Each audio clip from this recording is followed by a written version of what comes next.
உன்னதமான கத்தரையே உறவிடமாக்கி கொண்டார்.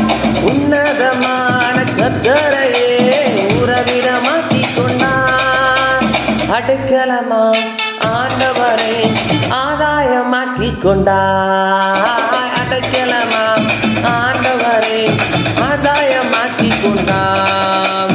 வாதை உந்தன் கூடாரத்தை அணுகாது மகனே, பொல்லாப்பு நேரிடாது நேரிடாது மகளே. சலலா லா லா லா லா